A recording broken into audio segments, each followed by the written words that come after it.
here with us to discuss the innovation of turf in agriculture. Let's give a warm welcome to BASF's Western Region Sales Manager of Turf and Ornamental Solutions, Karissa Jones.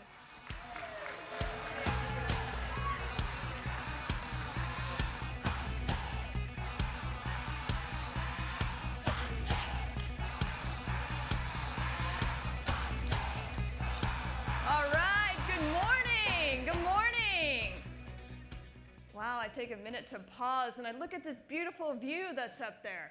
This is Torrey Pines Golf Course, San Diego, California. It is by far one of my favorite places, and not to mention a very supportive customer.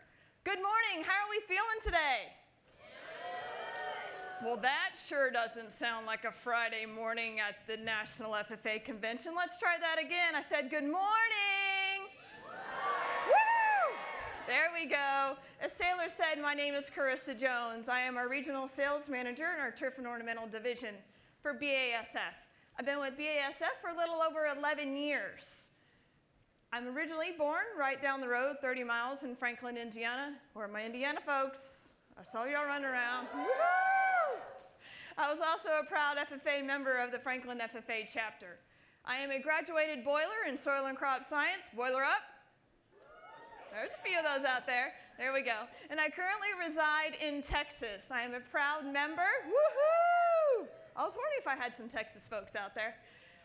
I'm also a proud member of our Texas FFA Association Board of Directors. All right, now to know a little bit about myself, what are we going to talk about today, right? We're going to talk about innovation in turf. And we're going to follow along a little story, and we're going to talk about growing from sod farm to golf course. Now that you know a little bit about myself, and know a little bit what we're going to learn about today, let's learn a little bit about you all right here in the audience. All right, this is the audience participation part, my favorite part. Show of hands. How many of you have golfed before? Yeah, look at this. Now, how many of you the first time was back there putt-putting in the corner? It's okay. Hey, at least you're trying it, right? Good job, good job. And by the way, Ohio is leading. So, and Texas, there's no one up on the board. You're letting me down a little bit. So, challenges out there for you. All right, continue on. Anyone work on a golf course? Oh, we got a few out there. Look at that, awesome. Any of you entrepreneurs and own your own lawn care service? Yes. Possibly some of you doing that for your SAE? Awesome, very, very good. When you hear the word golf, what comes to mind? Oh, I heard Pinehurst. Yes, we're going to talk a little bit about them. Someone doing a little bit of investigation? Tiger, yes, very good. How many of you have thought about a career in turf? Whether that be a superintendent on a golf course, or about being continuing on with your entrepreneurship and continuing on with owning your own lawn care? Or what about working on a sod farm? Anyone think about those? Those are all great options that are also encompassed underneath our agricultural umbrella. All right, let's move on. Okay, I've had a challenge with this clicker today, so I apologize. All right, so what's our story? So we're talking about a journey, and bear with me as we continue on our story today.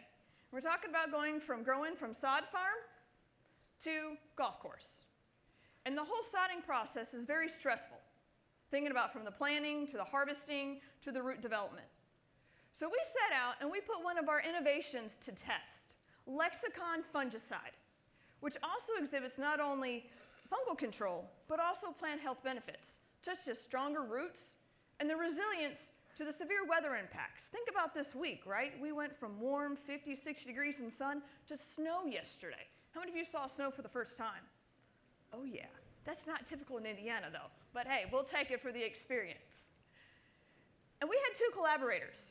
We had Champion Sod Farm, located in Bay City, Texas, which is outside of Houston along the Gulf Coast. In fact, I was there just last Thursday and visited with Mr. Mike Brown.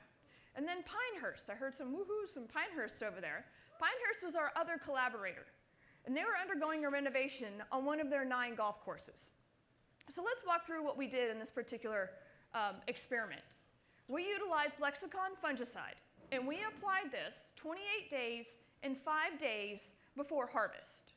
And as I mentioned, we collaborated with Pinehurst, and we incorporated this experiment on 4 greens, utilizing half-treated and half untreated, and keeping all the other controls the same.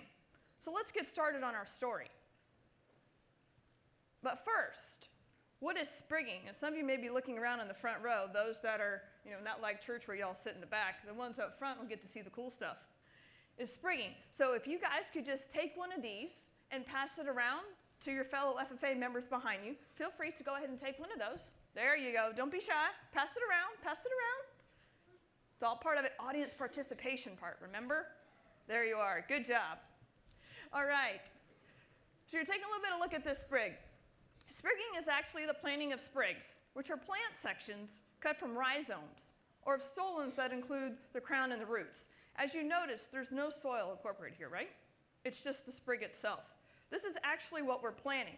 If you look at the picture up top and you see the folks that are working on the green, they're actually holding some bags. In those bags are sprigs very similar to this. Now bear with me. As I mentioned, I was at the sod farm last Thursday. Now typically these would be longer, but with the time of year of where we're at, things are starting to go into dormancy. And this sprigging practice is done on warm season grass. And before we move on, are you noticing any differences just yet on that green? Hold that thought just for a second. All right, now let's start our story and our journey in Bay City, Texas at the sod farm. So as I mentioned, we applied Lexicon fungicide 28 days and 5 days before harvest. When Mr. Mike Brown went out several days later, right before harvest, this is what he noticed. Let's look at that L that he is holding up, right? On the right-hand side is the treated side. The left is the untreated. You noticing any differences on that treated side? See some nods heading? Great. More lush and green, right? It looks like more of a carpet feel, if you will, versus that on the untreated side. All right, you with me? Let's continue on. Now, how do you translate that to the golf course? Well, as we continue on our journey, let's take a look at it. A little bit closer view than what we looked on that previous slide. So once again, we've got our Lexicon treated on the right and the untreated on the left. Let's go back to that L shape, right? You're noticing some differences there too, huh? Let's take a little bit closer look. This is what these sprigs look like up close. Once again, the ones that are treated look more green, right? They have more leaf surface. That was due from the increase in photosynthesis, going back to that L picture where it looked more lush. That's where we're creating that, versus the untreated. All right, let's fast forward. June 14th was when that sprigging actually occurred. Now let's fast forward to the end of July. 6 weeks later, this is what that green looked like. One of the greens looked like. Are you noticing anything that really stands out in this particular green? What about on that untreated side? Does it look like some bare spots up there? That's indeed the case. And on that particular side of that green, they actually had to go in and put 35 plugs so they could continue in that fill-in. Whereas on the treated side, it looks lush and green, ready for play, right? Typically, it takes about 8 weeks from sprigging to the first round of play. So we're already gaining 2 weeks already by just incorporating this practice at the sod farm. Let's continue on our journey. Let's look at it a little bit differently. We're going to take a look at a drone footage from infrared photography and looking at the green leaf index. On the left-hand side is our Lexicon treated side. Going back to that L picture, right? You saw a lot of green, and/or on that previous slide with the green, where it was all lush and playable. Where on the right-hand side, you saw some of those bare spots. And that's what we're seeing on that yellow and orange spots. We're seeing some bare ground. Once again, where they had to go in and fill it in with those plugs. So you're thinking, Karissa, that's great, but it's kind of cool science, but what's the whole story behind it? And the story behind it is our plant health side. As I mentioned, Lexicon fungicide was one of our innovations, and we actually were able to incorporate some other benefits besides just controlling fungus. All right, now hang with me. We're going to do a quick biology lesson. Don't shut down on me now. Let's focus on the red circles. So we all know that the mitochondria is the powerhouse of the cell, right? Well, when we apply Lexicon, which has a component of pyraclostrobin, the chemistry also attacks the mitochondria in the pest. In this case, we're talking about a fungicide, so it would be a fungus. But it also has those plant health benefits, which then takes me to my next red circle, right, down here on the leaf. that is where we're seeing an increase in net photosynthesis. That is a direct correlation of seeing an increase in growth efficiency. AKA going back to thinking about that L shape, right? And that right-hand side where we're seeing that green lush sod, that's a direct result of some of the plant health benefits of incorporating lexicon fungicide. So now thinking, all right, well that was some really cool science, but how do we incorporate that? What's the so what of all this, right? So I'm going to put my superintendent hat on, and I'm going to put my general manager hat on at the golf course. So that's going to cost me about $50,000 to $75,000 to do a renovation on greens for all 18 holes to do it in one day. So if we incorporate this lexicon fungicide during the sod production, then here are some of the benefits. Savings in labor. Now I judged a couple different projects over the past several days, and labor was one of those that came up repeatedly about our shortage that we're seeing out there in the marketplace.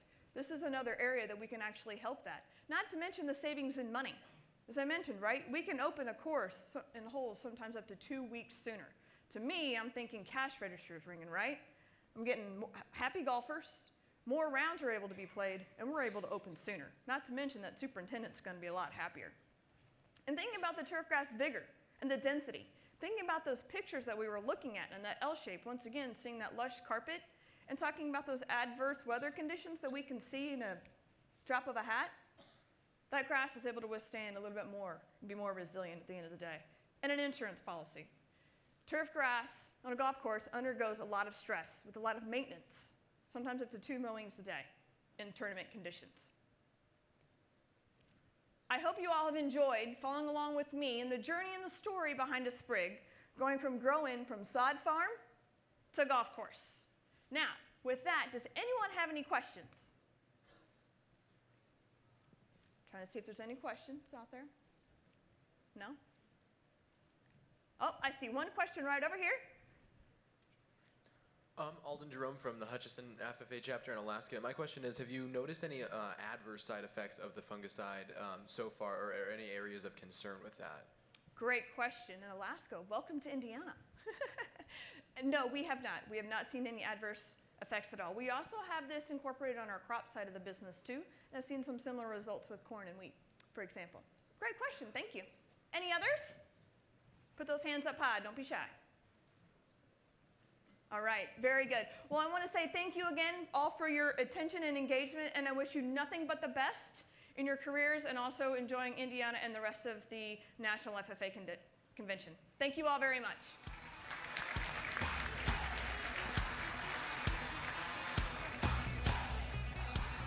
Karissa, how lucky are we to just have a friend and supporter like you?